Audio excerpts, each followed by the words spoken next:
Say goodbye to all those homers. Willie will hit over the fence. Hey everyone, this is Will O'Toole welcoming you to another edition of Park Ridge Sports History. Today, we're going to celebrate the life of Willie Mays, the great baseball player for the New York Giants, the San Francisco Giants, and of course, ending his career here back again in New York with the Mets. Ending it beautifully in the 1973 World Series, helping the Mets, that miracle team, the other miracle team, the You Gotta Believe team, to the World Series, the pennant, victory over the Cincinnati Reds, and then a 7-game, really a good World Series that is overlooked. But I really want to focus on Willie Mays, the player, the cards, and just, I don't know where this segment is going to take me, but it's going to be all things Willie Mays and obviously baseball. I'm going to start with this right away. I think you'd rather see his pictures. And, of course, you couldn't have been a great baseball fan unless you collected baseball cards at some time in your life. And, of course, my first year of really following baseball was 1970. But I always knew about the brilliance of Willie Mays. The reason I start with the 1970 card is that it's the first card and only card. No, I think I had the 1971 card too. It wasn't as good. If you ever remember the tops, they went to a black border. It was a strange card in the 1971 collection. But this one I loved. I can even remember when I got it. It was August, and he was a late part of the collection. I think he might have been number 500 or 600.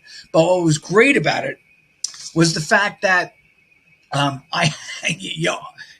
for a nickel, 10 cents, maybe 25 cents at the time, you got your pack from your local stationery store or your 5 and dime or your newspaper stand or store, and you pick it up. It was such a great treat. And I know the candy or the gum was always stale, but for whatever reason, it's being a kid, it always tasted good. And for me, it always tasted fresh, but there was always that powdery feeling that forever was on the cards, and that smell of the bubblegum. I just loved that. It just evoked summer and just fun and baseball and all the rest of it. Anyway, I picked up that card. Now, it wasn't the first card in my pack, but it definitely just jumped out at me. I knew I had a real diamond. I had hit the lottery with that particular pack, because as you're unfolding it, here's what happens if you collect cards the way we did as kids. You went in and you picked up maybe a pack a week or maybe a couple of packs a week, and inevitably you'd always get doubles and triplets and quadruples of tomato can players, guys that would never come off the bench. For me in 1970, I think I had 18. I've said this before on the show.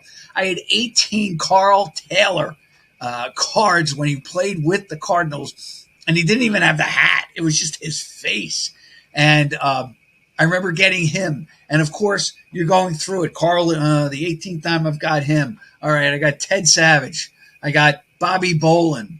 I've got Ron Theobald, and then I think Theobald played in 71, not 1970, but you know what I'm saying. And then I come across Willie Mays, and it's like, wow. Now, first year really collecting cards, first year really following baseball, but because of my brothers, I knew who Mays was. Couldn't help but know who Mays was. And, of course, I'll give you some more pictures of him. I love this one from 65. And it was the brilliance of Mays, even at the age of 39 or 40 that he was in 1970. I think he was 30, maybe 40, just turned 40 in that May of 1970. Still had a good year, not a Mays year. But here's what he gave you as a 40-year-old. Imagine this. Most guys at 21 couldn't give you this, and they would be highly decorated and all the rest of it. In 1970, Mays only played 139 games. The previous year, he only played 117. In fact, that previous year, he got hurt, and he didn't start the All-Star game for the first time in the eons. In fact, it's a great trivia question. Matty Alou actually was the starting center fielder for the National League in that 69 All-Star game. I know that like the back of my hand. It was the first game I fully watched with my brother Jim. I just remember everything, almost everything about the game. I know that Johnny Bench got robbed of a home run. Johnny Bench hit a home run. Frank Howard hit a bomb. McCovey was named the MVP because he hit 2 bombs. But Matty Alou started center field with, I believe, Hank Aaron in right and Cleon Jones in left. And but for that year, ready for this? As a 39-year-old, here's what the great center fielder for the Giants gave you. 94 runs scored, 139 hits in 139 games. 15 doubles, 2 homers, 28 home runs in Candlestick as being his primary home. Hit 291. But here's the thing. Drew 79 walks and only struck out 90 times. Now, 39 years old. The reason I bring up the walks is because I've done Willie Mays stories on this show before. And I have, in fact, said probably his greatest season in a lot of ways was 1971 when he came out like gangbusters in April and early May, hit most of his home runs in April and May. He was hitting at the end of April like 450, but I had a number of great games where he led the Giants with game-winning hits or game-winning plays, whatever, and the Giants got off to a real fast start. They only won the NL West by 1 game that year as they kind of collapsed at the end, and the collapse came as a result of Mays kind of not breaking down but going into a slump. But here's the deal with Mays 1971. It's something I always said. It was the only year he ever led in walks. It was the only year he ever drew over 100 walks. And it was one of only 2 times he ever led the National League in on-base percentage. As a 40-year-old, knowing that this might be his last go-round with this giant franchise, with some really great Hall of Fame players on that team, and Gaylord Perry and Juan Marichal and Willie McCovey, even play with Orlando Cepeda, with some solid players in Jim Ray Hart and others. Mays in 1971 drew 112 walks, but here's the deal. Only hit 271, but had a 425 on-base percentage, which was the highest in his career at the age of 41. I mean, I'm just amazed. Had 24. So it wasn't like he had a 271 batting average with, let's say, all singles. He had 18 homers, 24 doubles, and 5 triples. He had 47 extra base hits in 136 games, and he had 113 total. So he almost had half of his hits were for extra bases. Just an incredible season that year at the age of 41. Now, this 65 card I wanted to show you because I love it. And it's not because obviously I love the look of it. I love the pennant with the logos. But I just love the bat. It's just a look of confidence. You know he has charisma. My brother Jim said this in an email because when we found out he passed away last Tuesday, something I didn't even think about, and it's really true. Willie Mays was an ambassador for baseball. People didn't realize that. And it was an ambassador not just off the field, obviously on the field with the way that he played, the hustle, the drive, just great plays at great moments, just always seemed to come through in the clutch. But he was an ambassador for the game because Willie Mays, I'm talking about him now. I never really saw him play like my brothers did. I never rooted for the Giants. I was a Reds fan. And then I liked the Mets. When he came over to the Mets, I was happy as a lark in 73. I loved it. But even me, he resonated with the point was you just had to root for the guy. And he just brought just that certain charisma. He was like, now listen, I am not equating my softball career, but it was like this. If you ever played softball in these tournaments, there was always that one guy that you saw on an opposing team. And this is what he kind of reminded me of. Just would stand there with the bat. He just knew not only was the best player on the other team, he was the best player by far that you've probably played against. And, 7 every 10 hits he had went over the fence for home runs in these softball tournaments we played. Well, Mays gives off that impression here. Okay. And I do like this one, although to be fair, I'm not a big Topps baseball fan or card collector from the 50s or early 60s. First of all, it's out of my league in terms of pricing. But I think this gives you a good idea of why he was so celebrated. He was a 5-tool player. You see him sliding in there at home. He ignited teams with not just his speed and his ability to hit. 5-tool, for those who don't know, it's the ability to hit. It's hit with power, so that's home runs, doubles. It's speed, so power turns into speed, usually on triples.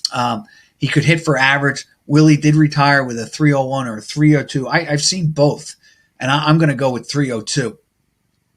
And I think probably they included the Negro Leagues in that as Baseball Reference and others for him hitting 301. I'm going to say he hit 302. But he hit for power, hit for average. He could throw. He could catch the ball, so he played great D. And, of course, his speed was both a benefit on the offensive side as well on the as the defensive side. In fact, I'm just going to keep rolling here with Mays. I may just go all over. I'm going to come back to this card, but just take a look. Home run leaders. There's Willie Mays. Had 40. Cepeda led. He had 46. And then it was Mays with 40. And, of course, Frank Robinson with 37. All right. Here's what Mays did. Oh, man. It's just, I'm just led the league in stolen bases 4 consecutive years. When he was done, led the league 3 out of 4 years in triples. Ready? But in terms of triples, 1, 2, 3, he had 20 triples to lead the league in 1957. 3, 4, 5 times he had double digits in triples. Never led the league in doubles. Everyone always talks about that he never led the league in RBIs, but anybody who thinks that he didn't drive in runs, 1, 2, 3, 4, 5, 6, 7, 8, 9, 10. 10 times he drove over 100 runs in a season with a high 1962 when he probably should have been the MVP, but they gave it to Maury Wills. In fact, Mays won his only MVP in 1965 when the Giants were established in Candlestick Park. This is all Mays did in 1965. Played 157 games. He had 21 doubles, 3 triples, 52 home runs. The second time he would hit 52 in his career, and it would also be the third and last time he led the league in home runs. Actually, the fourth time he led the league. Man, he's got so many boldface, I can't keep up with it. It's unbelievable. But in 65, 52, 112, 317. Led the league in on-base percentage with a 398 percentage with 71 walks. He also led in slugging percentage, 645. The added one OPS with 1,043. Just incredible. Now, why I say he probably should have won it in 62 is that he had a higher WAR. Put it this way, Mays, for his times out, and this, I'm going to show another. I got just a commercial break here. These came out in 1971. Now, they had been in the Topps collections before, I found out. I remember collecting these in 1971. They were gold coins or color gold on metal. But I remember collecting about 70 of these. I still have many of them, kind of scratched. But I never got the Mays one. And so when I was looking up cards, I had to show you the Willie Mays 1971 gold coin that they had Topps developed for them. And, of course, here's Willie Mays. In 1962, here's what Mays did to not win the MVP. All he did was hit 49 home runs to lead the league.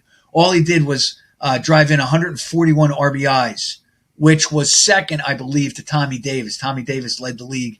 I think he had 162 or 159. I'll get back to you on that. Hit 304, 18 steals out of 20 attempts.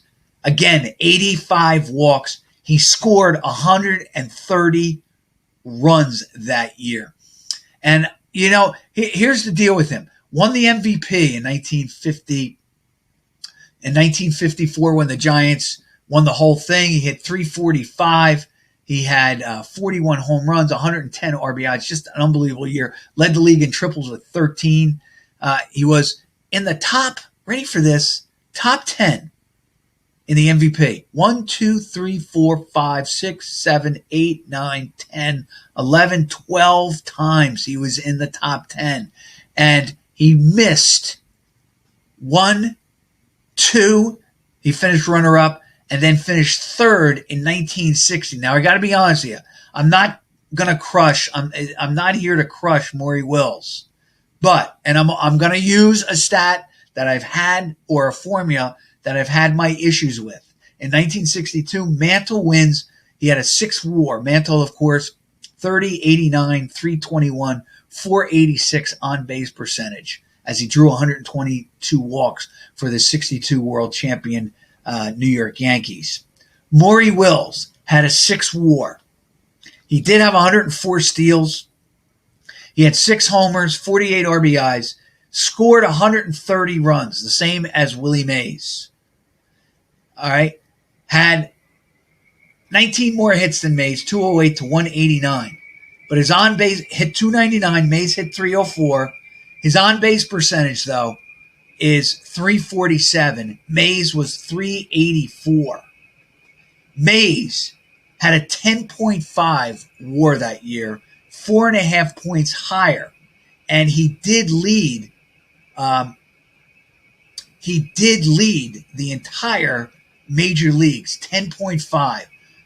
Not only should he have been the MVP, but in 62, they win the pennant. And those 3 games, people don't realize, go towards the regular season.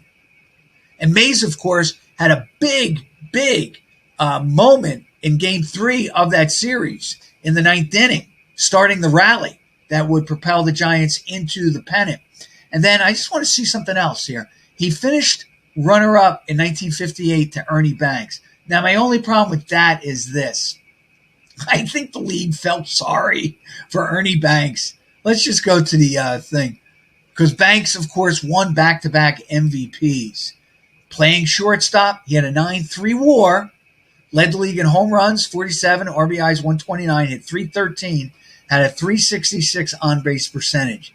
Mays, though, playing center, so they're both playing, the core 4, either short, second, center, or catcher, all right? You can debate which is more important, your shortstop or your center field. Probably most scouts would say, or most managers probably would say your shortstop. But that being said, Banks played 2 more games, had 17 more at-bats. Mays scored 121 to lead the league. Banks 119. Mays had 15 more hits. Mays had 29 homers, 96 RBIs, 31 steals to lead the league. Had 78 walks. Amazing. Just amazing. And had a 419 on-base percentage. 1934. So you're talking about 53 points higher than Ernie Banks. Ernie Banks in 1958 led the Cubs. Ready to this. The Cubs, I'm not saying that the Giants finished, they finished 5th, 10 games under 500. The Giants in 1958 finished 3rd, 80 and 74. All right? 80 and 74. Now, I'm just going by WAR, and Mays in those 2 instances blew both guys away. A point difference in WAR is really huge. I just want to tell you that. Now, let's get back to Mays. I'm not here to crush Banks. I'm not here to crush Maury Wills, but I'm just here to celebrate how great Willie Mays is. And it is the argument.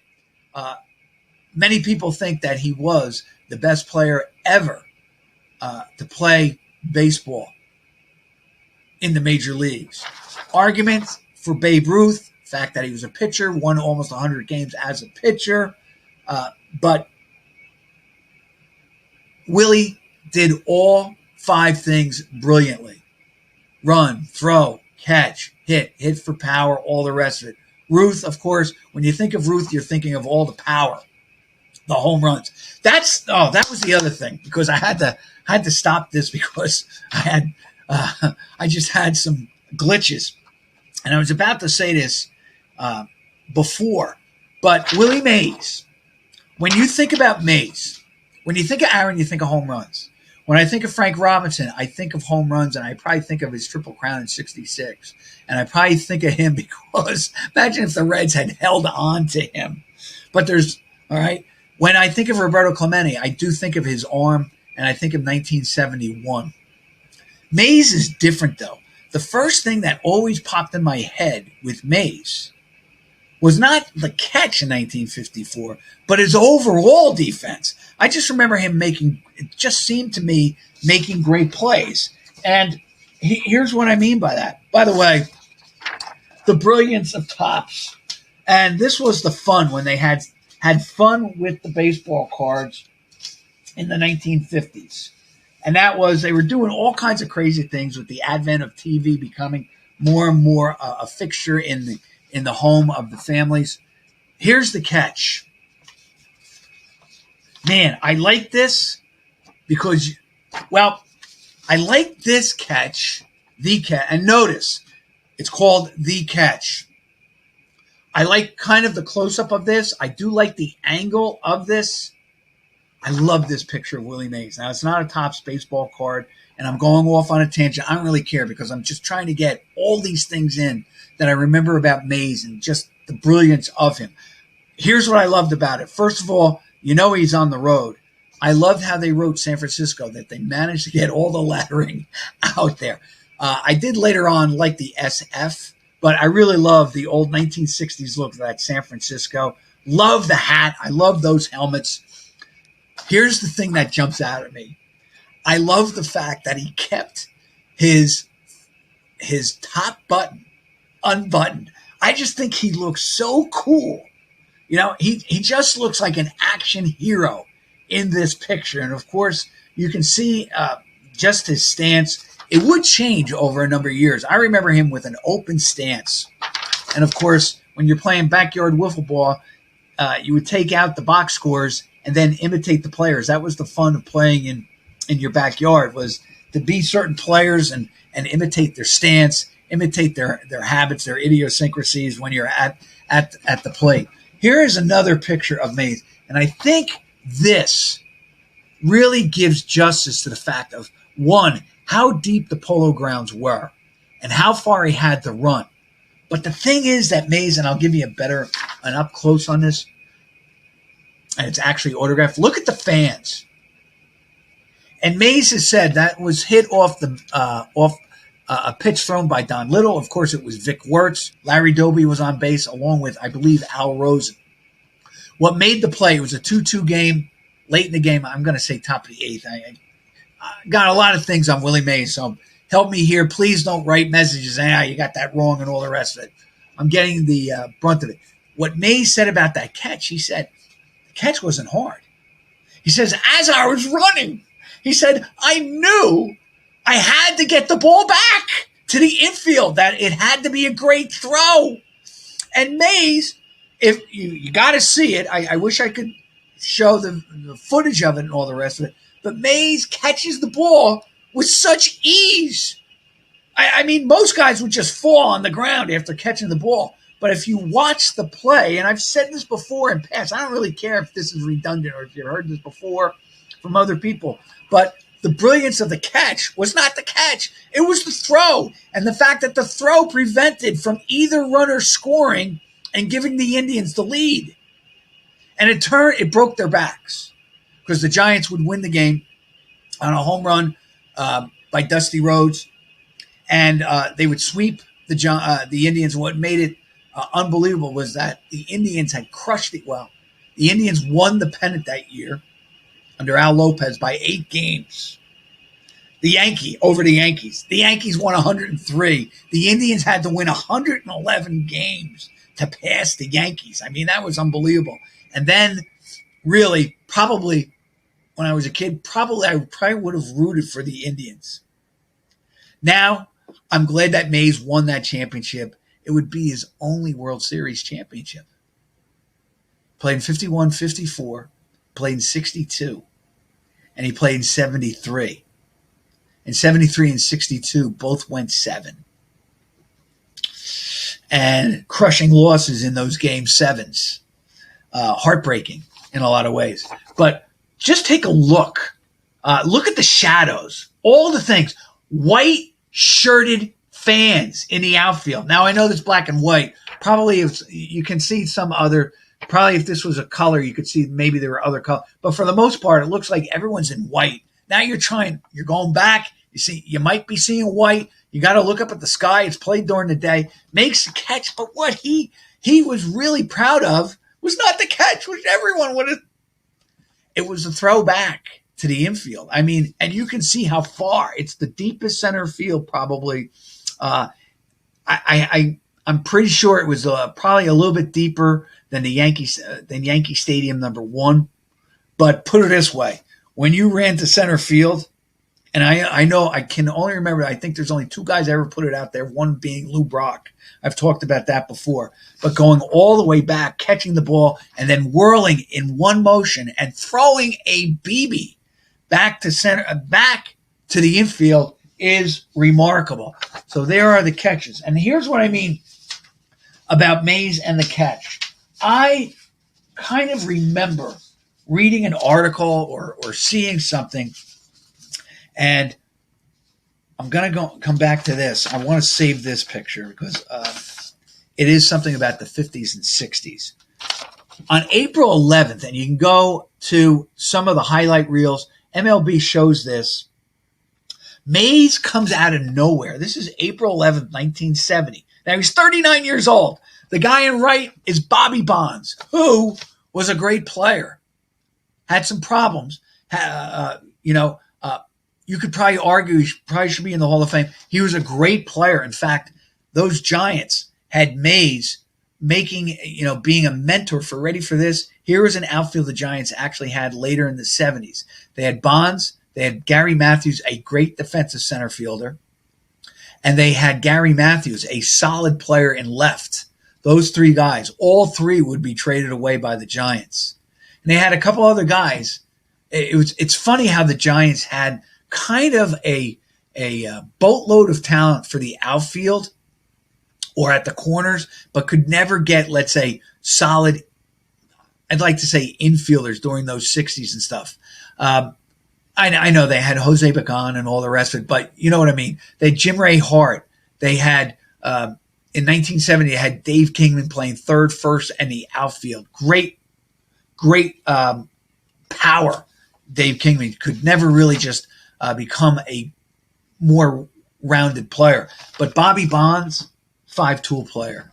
Gary Matthews, okay, maybe 3, solid player, like I said. Gary Matthews, great defensive player, solid hitter, all right? None of them obviously could match up, but you see what I'm saying, that they just seemed to get all these outfielders. And Mays was a mentor to Bonds, godfather to his son.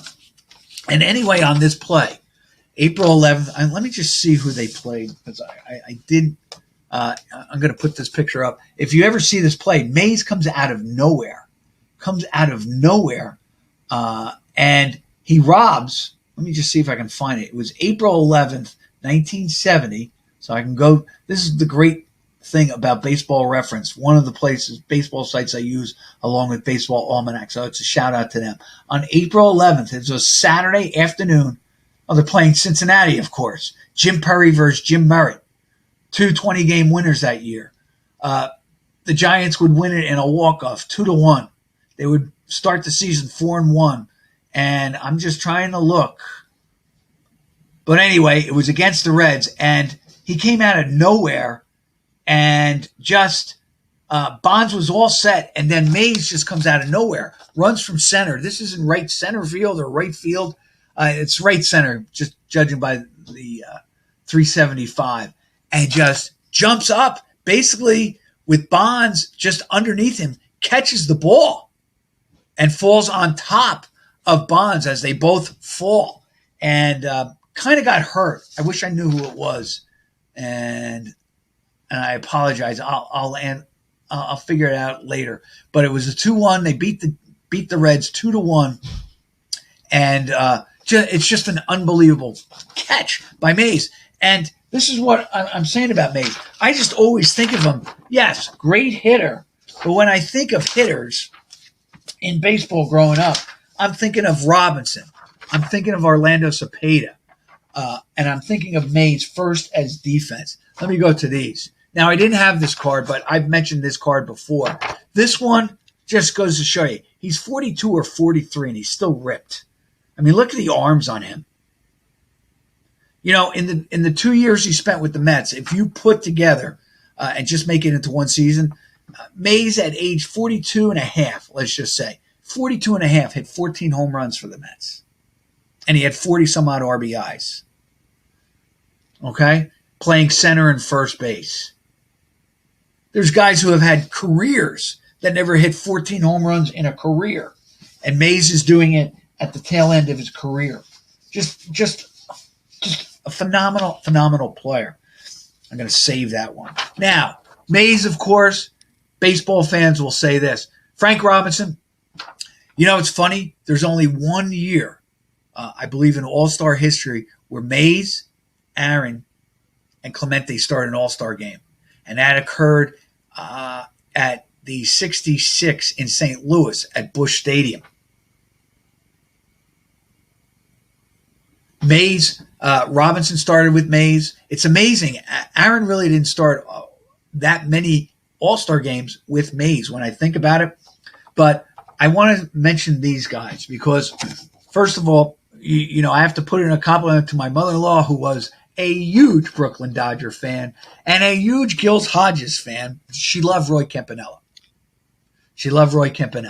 But on that Manning center field, of course, was Duke Snider. And, of course, you got that song, Talking Baseball, with Duke, with the Mick, Duke, and Willie patrolling the outfield, center field in New York during the 1950s. Of course, you have Mickey Mantle, Duke Snider, and, of course, the great Willie Mays. Can you imagine having those three guys manning center field in the same town, in different boroughs?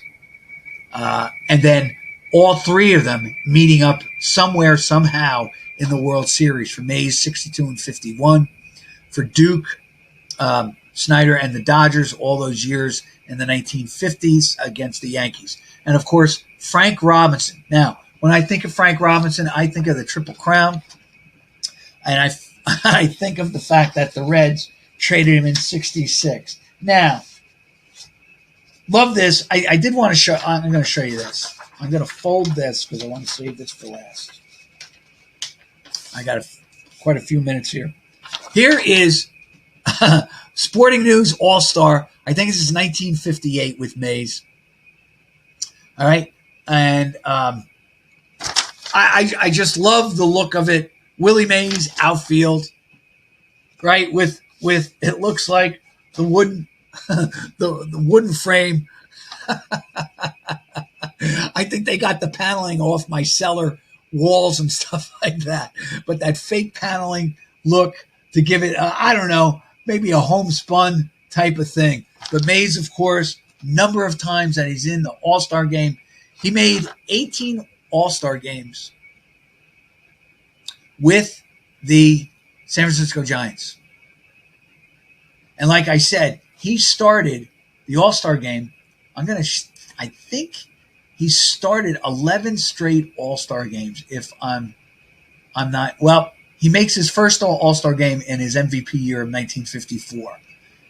From 1954 to 1973, he makes the All-Star game every year. Even in 68, in 69 when he got hurt, he was named to the team, and of course couldn't commit. But in 72, really everybody wanted to see him. The last couple of years of his career, he was really awarded a spot in the All-Star game in Atlanta in 72, and then in 73 in Kansas City, where he made his final appearance. Like I said, 14. If you take both years that he had with the Mets, now he's only playing part-time, and I realize that, right? He probably hit about 250, 211, probably hit about 235 with 14 home runs, 44 RBIs, had 19 doubles. And he scored 51 runs for those Mets. And it wasn't like the Mets couldn't have used him, because in 73, he helped them rally from last place and win basically on the final day of the year. But I love that. I'm going to show you this one. I never had this one, but I did some card collecting with Willie Mays or with the Kellogg's, and I've done a show on that. With I used to love collecting those. That their backs of their cards were just chock full, and of course they were 3D. They didn't have a cartoon, so I was kind of disappointed in that. But the backs of those cards for those Kellogg's baseball were just chock full of information that went beyond what Topps would give. And then I didn't realize this. If I can find it here, I will. I didn't realize that they did earlier versions. Well, the 3D came out in the late 60s, early 70s. I think they went as far as like 1980 with these cards. But these, I think you would cut off the back of the box. And it's Kellogg's Corn Flakes, and they had a couple of paragraphs about the great Willie Mays. Of course, I just love this picture, Willie Mays on TV. And that added to the thing. I just want to go over this.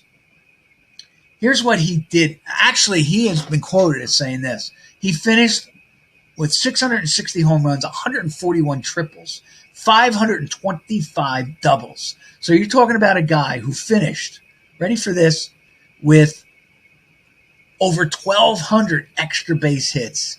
I'm always mad about this. I wish he could have hung around and gotten to 2,000. He was 91 RBIs short of 2,000 for his career. He scored 2,068 runs, and he had 339 steals.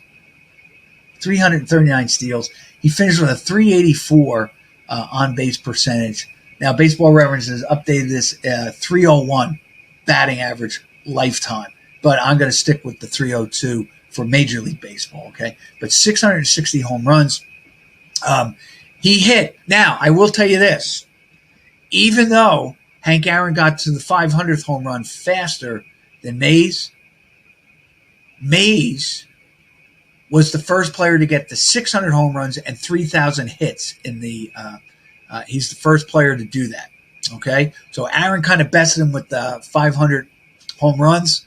Mays, of course, hits home run number 600 in 1969, I believe, and then he got his 3,000th in 1970, and it was celebrated, obviously. This is what I was going to say. Reading and doing some research on Mays, when he played out in Candlestick. Now, I didn't know this.